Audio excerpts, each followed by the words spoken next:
Hi, boys and girls. It's Miss Larison. I have a great read aloud for you. This one is called How to Catch a Clover Thief by Elise Parsley.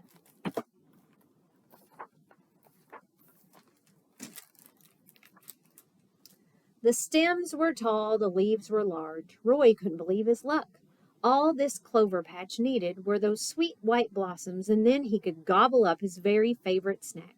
They were nearly ready. He just needed to be patient. So the clover is what he's laying in right here, this little patch.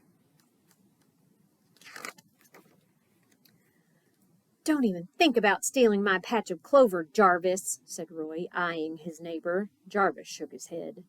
Heavens, I wouldn't think of it, Roy. After all, clover's hard to come by in these woods, and you found it first. It clearly belongs to you. It does, said Roy. Now go away. It's about to bloom. Say, you know what you need, Roy, old buddy? Here, this cookbook will help you plan some new recipes while you wait for those delightful blossoms. And it says, The Lucky Chef, How to Cook with Clover.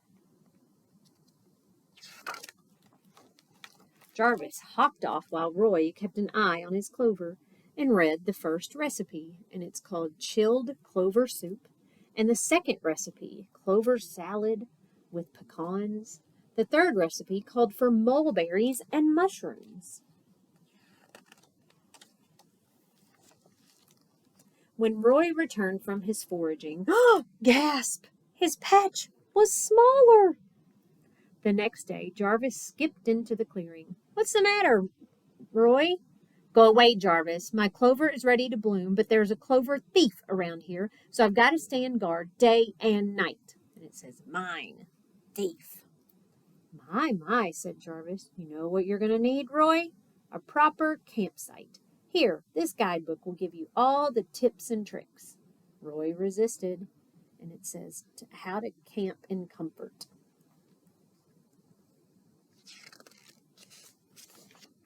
But finally, he picked up the book, pitched a tent, and built a campfire.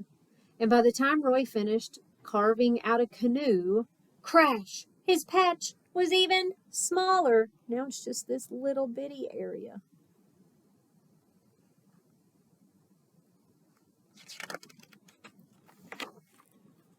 The next day, Jarvis peeked into the clearing. Go away, Jarvis, Roy yelled. I'm hungry and I'm mad and I've been staying awake guarding this patch all day and night, and that's all I will do until I get my clover blossoms. Roy, said Jarvis, do you know what you need? Let me guess, another book. No, Jarvis giggled. Company.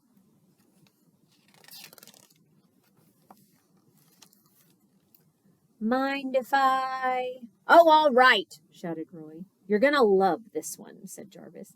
It's a textbook I've been reading about recent advancements in aerospace engineering. I don't even know what aerospace engineering is, cried Roy. You will soon enough. Listen to this. And Roy listened for a while. Then it was nothing but orbital inclination and nose cones. What does he do? He goes to sleep because the book is so boring. When Roy awoke, snort, the clover was completely eaten up, right down to the nubbings, so everything all the way down to the dirt was gone. How can this be? Cried Roy. Then he froze and snarled. Wait, where is that gopher? So he's wondering where Jarvis is. Oh, hi, Roy, Jarvis gulped. Did I hear that your clover's completely gone? That's terrible. Sheesh. And after all you've done to protect it. So, what are you going to do? Jarvis, said Roy, I think you know exactly what I'm going to do. I'm going to get a book, Jarvis squeaked. Oh, thank goodness. I mean, of course, a book. A perfect way to pass the time while your clover grows back. Off you go, Roy. Roy rushed to the library, and while he waited for his clover to grow, Roy read and reread and looked up words he didn't know and read some more.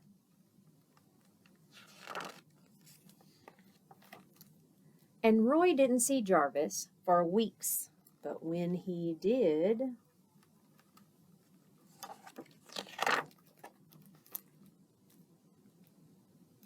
look what happens. He comes out over here, and then he goes through the machine.